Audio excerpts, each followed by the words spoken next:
Hello students, today our topic is torque slip curve।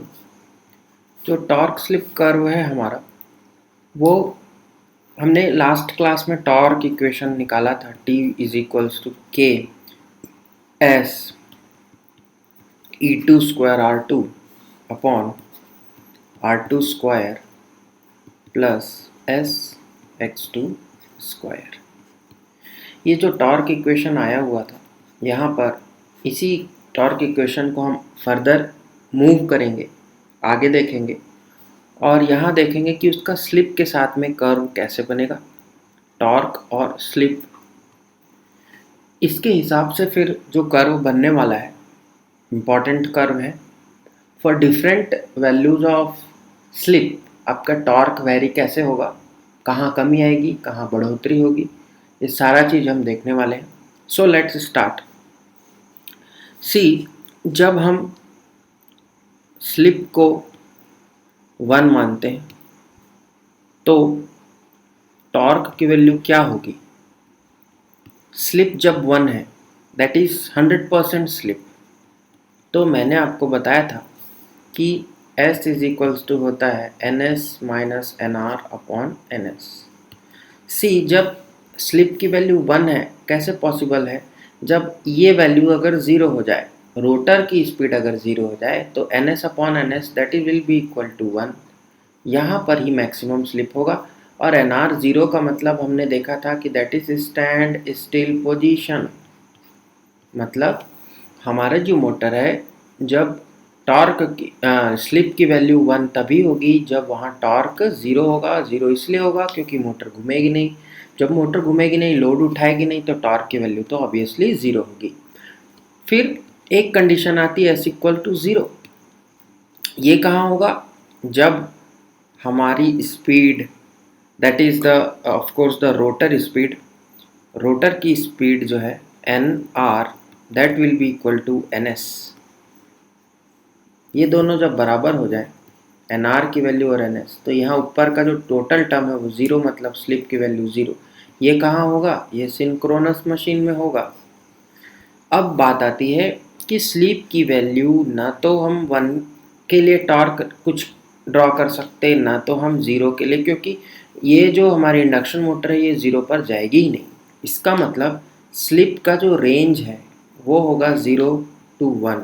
इसके बीच में ही हमारी मोटर की स्लिप जो है वो वेरी करेगी, ना तो वो पूरी 1 हो सकती है, बट 0 पर कभी भी वो नहीं पहुंच पाएगी। हमने देखा कि स्लिप स्पीड पर वो काम करती है, that speed is always less than NR is always less than NS। ये हमने देखा था, सब सिंक्रोनस स्पीड पर चलेगी। No it will not attend the synchronous speed. So अब इन कर्व्स, तो हमारी जो मशीन है वो मान लीजिए S for lower slip regions के लिए काम कर रही है। स्लिप जो है वो लोअर स्लिप है, स्टार्टिंग के समय है, तो वहाँ पर हम मानते हैं कि X2 जो है हमारा that is lesser than R2, तो उसको हम नेग्लेक्ट कर देते हैं। इसका मतलब हमारा जो टॉर्क इक्वेशन था, अगर हम इसे देखें तो E2 इज़ कांस्टेंट हियर। हम मानेंगे कि E2 is a constant. Why? Because the voltage will be constant voltage. So S times R2 upon R2 square plus SX2 square, ये बच जाएगा। बाकी सारे कॉन्स्टेंट्स हमने हटा दिए हैं, मान लीजिए, या प्रोपोर्शनल लिख देता हूँ, चलिए और क्लियर। तो यहाँ पर ये वाला जो टर्म है ये हम 0 कर लेते हैं, बहुत ही कम होता है X2 की वैल्यू तो R2 से, तो हम इसको कम मान करके इसको निगेट कर देते हैं। तो हमारे पास बचा T proportional to S upon ये वाला R2 इस R2 के साथ कैंसिल हो जाएगा, तो S अपॉन R2 बचेगा। और क्योंकि R2 is a constant, resistance तो constant है, rotor resistance is constant। so हम ये मानेंगे कि ये भी एक constant है, इसको भी हटा दीजिए, तो मतलब क्या हुआ कि T is proportional to S। lower region of torque will be a follow this equation, इस equation को follow करेगा। मतलब अगर हम ड्रॉ करेंगे तो ये कुछ इस तरह से चलेगा, स्ट्रेट लाइन है, जितना S बढ़ेगा उतना ही T बढ़ेगा। टॉर्क स्लिप कर्व हम ड्रॉ करेंगे, टॉर्क एंड स्लिप के बीच, क्लियर है?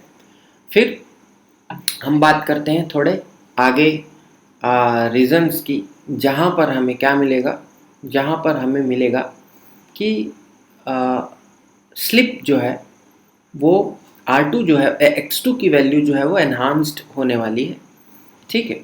तो वहाँ पर हमें T proportional to S upon S X2 का स्क्वायर इस टाइप का कुछ वैल्यू मिलने वाली है।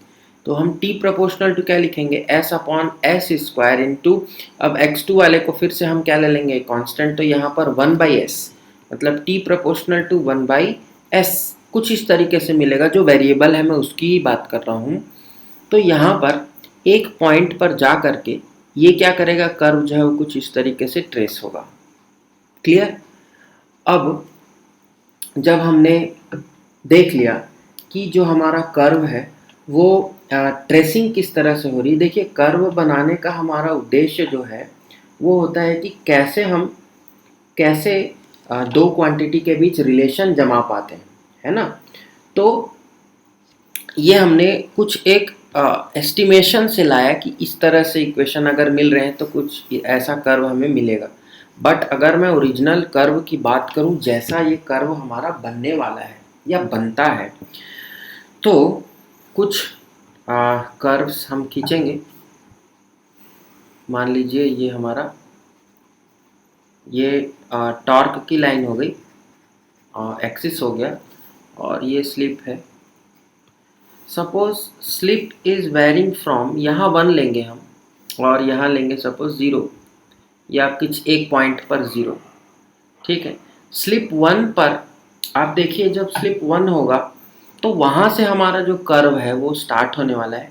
बट जैसे वो 0 पर आएगा वो स्लिप जो हमारा होने वाला है वो ये वाली इक्वेशन को फॉलो करेगा, ठीक है। नाउ कर्व जो बनना है वो कुछ इस तरीके से बनेगा कि किसी एक स्टार्टिंग टॉर्क से वो चालू होगा, ठीक है। लॉक्ड रोटर टॉर्क जिसको हम बोलते हैं, वहाँ से वो चालू होकर के एक पैराबोलिक पाथ वो लेगा और एक मैक्सिमम पर जाकर वो क्या करेगा, वो इस 0 पॉइंट की ओर अग्रसर हो जाएगा। मान लीजिए कि ये जो हमारी लाइन है ये किसके लिए है, ये हमारी ब्रेकडाउन टॉर्क इसे कहा जाता है। मैक्सिमम टॉर्क होता है ये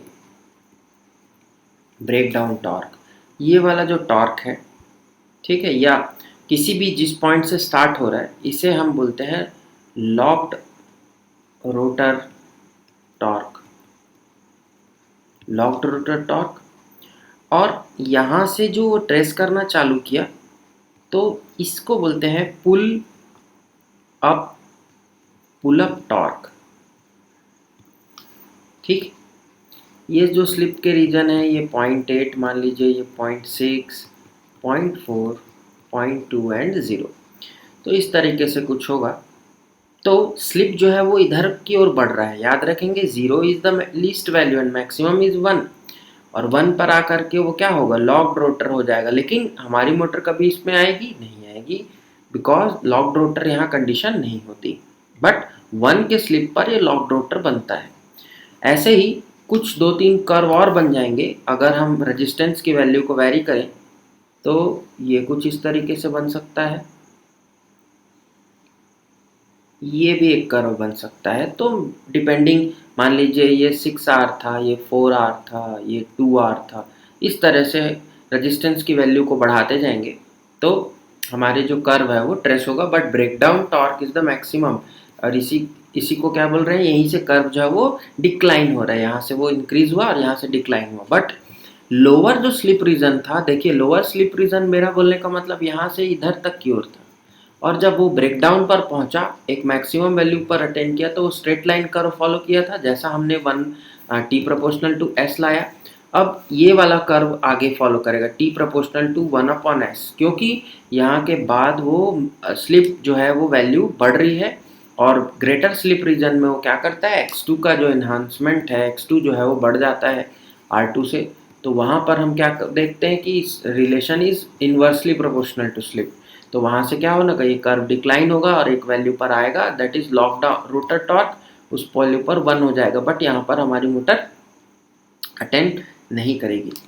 अब हम देखते हैं एक इम्पॉर्टेंट चीज़ हमारा स्लिप किधर बढ़ रहा था, लेफ्ट वर्ड्स, अगर मैं ऐसा देखूं राइट टू लेफ्ट की ओर बढ़ रहा था। अब आप ये बताइए कि स्पीड किस तरफ बढ़ेगी, इसी के साथ या इसके विपरीत। थोड़ा सा दिमाग लगाएंगे, स्पीड विल बी, स्पीड जो है वो किस तरफ बढ़ेगी, स्पीड हमेशा हमेशा स्लिप के अपोजिट में बढ़ेगी। वाई? बिकॉज आप खुद ही सोचिए कि जिस दिशा में स्लिप का बढ़ना हो रहा है, मान लीजिए स्लिप जो है वो किधर बढ़ रहा है, स्लिप की वैल्यू बढ़ रही है हमारी लेफ्टवर्ड। स्लिप बढ़ना मतलब क्या, देखिए slip zero, slip equal to zero, speed is ns, slip equal to 1 that is locked rotor, nr equal to 0। ठीक है, मतलब क्या, इस मैक्सिमम स्पीड कब मिलेगी 0 पर, और मिनिमम या 0 स्पीड मिलेगी 1 पर। मतलब जब स्लिप की वैल्यू बढ़ेगी, स्पीड, स्लिप की वैल्यू बढ़ रही है, यहाँ 0 to 1 आ रहे हैं, तो स्पीड क्या हो रहा है, कम हो रहा है, डिक्रीज, स्पीड इज डिक्रीजिंग। इसका मतलब जब 0 स्लिप होगा तो ये मैक्सिमम स्पीड पर होगा, और जब 1 होगा मतलब ये 0 स्पीड पर होगा। तो क्या आप बोल सकते हैं कि टॉर्क और स्पीड के बीच ये जो कर्व है ये रिलेशन दिखा रहा है, बिल्कुल दिखा रहा है। और स्पीड जब 0 पर होगी, मैक्सिमम स्पीड, मैक्सिमम स्लिप वहाँ पर होगा, और स्पीड जब 0 पहुँच जाएगी, स्लिप जब 0 पहुँच जाएगा तो वह मैक्सिमम स्पीड होगी, and maximum speed is ns, ns के ऊपर तो नहीं जाता। क्लियर? तो ये चीज़ आ रही। अब मैं आपको एक और चीज़ यहीं ऐड कर देता हूँ। हमने अभी बात की दो फेज, दो कर्व्स की, torque and speed curve, slip curve. लेकिन आपको मैं एक चीज़ बताता हूँ कि ये जो हमारा कर्व ऐसा बना, जैसा हमने अभी ड्रॉ किया, कुछ इस तरीके से ये ऐसे ही बनता है, बट इसके और भी मायने हैं। ये कुछ इस तरह से बनेगा, और ये यहाँ से ट्रेस होकर के ऐसा बनेगा। अब आपके मन में एक सवाल आना चाहिए कि जब स्लिप यहाँ 0 हो गया और यहाँ 1 था, टॉर्क इज मैक्सिमम हियर, और यहाँ पर तो पुल लॉक्ड रोटर था, तो कर्व इधर क्यों गया और कर्व इधर क्यों गया? अगर ये सवाल आ रहा है मतलब आप सही पढ़ रहे हैं, सही दिशा में सोच रहे हैं, तो मैं आपको बताता हूँ। ये जो हमारा यहाँ ये जो टॉर्क है, ये 1 स्लिप से लेकर के 0 स्लिप तक, या फिर ये वाला एक्सिस बोलो, क्वाड्रेंट 1 मैं मानता हूँ, that is motoring mode. Motoring mode, motor जो है वो मोटरिंग मोड पर चल रही है, जहाँ पर उसको क्या मिलेगा, speed is always nr is less than ns। Clear? अब यहाँ पर आते हैं, यहाँ पर क्या हो रहा है, स्लिप की वैल्यू 1 है, मतलब nr इज इक्वल टू 0, मतलब ये कौन सा मोड हो गया, ये तो ब्रेकिंग मोड है, मेरा ब्रेक लगा हुआ है, मोटर तो चल नहीं रही, ये ब्रेकिंग मोड हो गया। यहाँ पर, यहाँ देखिए स्लिप का वैल्यू 1 से और बढ़ता जाएगा, बढ़ता जाएगा ये। क्लियर? देन या 1 ही है, बोलो 1 से बड़ा भी है, 1 ही होगा यहाँ, तो बड़ा नहीं। ठीक है, देन ये वाला मोड कौन सा है, एक हमारे पास नया क्वेश्चन आया, और यहाँ पर ही मैं आपको बताना चाहता हूँ कि स्लिप क्या हो गया है भाई। स्लिप का तो ये एक्सिस है, ठीक है, तो स्लिप की वैल्यू यहाँ, टॉर्क की वैल्यू नेगेटिव हो गई। नेगेटिव टॉर्क कभी हो सकता है क्या, सोचने वाली बात है। नेगेटिव टॉर्क हो सकता है क्या, नहीं हो सकता। ये पॉजिटिव स्लिप था, 0.2 प्लस 0.4 प्लस 0 के बाद क्या आएगा, -0.2 -0.4। भाई ये नंबर लाइन है, इसमें तो दोनों तरफ चलेंगे, तो स्लिप भी नेगेटिव, टॉर्क भी negative. Is it possible? The answer is no, but it is possible. ये है पॉसिबल, क्यों है हम देखेंगे। इस मोड को मैं बोलता हूँ जनरेटिंग मोड। क्यों बोलते हैं, मैं आपको क्लियर करता हूँ। स्लिप कैन बी नेगेटिव, कैसे हो सकता है, ns minus nr upon ns। मान लीजिए nr की वैल्यू ns से ज़्यादा हो जाए, हो सकती है भाई, पॉसिबल है भाई। 1500 का कोई 4 पोल की मोटर थी, हमने उसको घुमाने लगे या कोई ऐसा चीज़ है जो उसको उसके रोटर को इस 1500 से ज़्यादा पर ले गया, then in that case N R will be greater than N S. और जब ये ऐसा कंडीशन होगा तो एन आर बड़ा है मतलब नेगेटिव यहाँ बड़ा है, तो slip will be negative. Now that is the case for induction generator, प्रेरण जनित्र इंडक्शन जनरेटर, जो हमारे सिलेबस में तो नहीं है बट जानना चाहिए, ये कर्व का कंप्लीट होना चाहिए। हमें यहीं तक का काम है 1 to 0, बट ये भी जानना चाहिए और ये भी जानना चाहिए। इंडक्शन जनरेटर क्या है? Induction generator is the generating machine of the induction machines. ठीक है, जनरेटिंग मोड में क्या हुआ, एनआर बड़ा हो गया, एनआर ज़्यादा हो गया, रोटर की स्पीड अधिक हो गई, सिंक्रोनस स्पीड से भी ज़्यादा हो गई, तो क्या होगा, रोटर जो है वो सुपर सिंक्रोनस स्पीड पर चलेगा और उस समय वो हमारी मोटर जनरेटिंग मोड पर काम करेगी और उसे हम इंडक्शन जनरेटर बोलेंगे। ये कहाँ होता है? बिल्कुल पॉसिबल है, विंड टर्बाइन्स जनरेटर, जहाँ विंड जनरेटर्स लगे होते हैं, पवन ऊर्जा से जहाँ बिजली पैदा की जाती है, वहाँ पर आपको ये वाला कंडीशन मिल सकता है, मिलता है। ठीक है, तो torque slip curve is most and most important question for your exam. इससे थ्योरेटिकली क्वेश्चन भी बनते हैं, एमसीक्यूज भी पूछे जाते हैं एग्जाम में। तो कुल मिलाकर ये जो टॉपिक है ये आपको पूरा अच्छे से क्लियर होना चाहिए, कहाँ पे ज़्यादा हो रहा है, कहाँ कम हो रहा है, कौन सी वैल्यू बढ़ेगी, कौन सी वैल्यू घटेगी, सारी चीज़ें आपको मैंने बता दी। सो आज के इस लेक्चर में इतना ही। Thanks for watching, thanks for joining, we will meet in the next class. Thank you very much।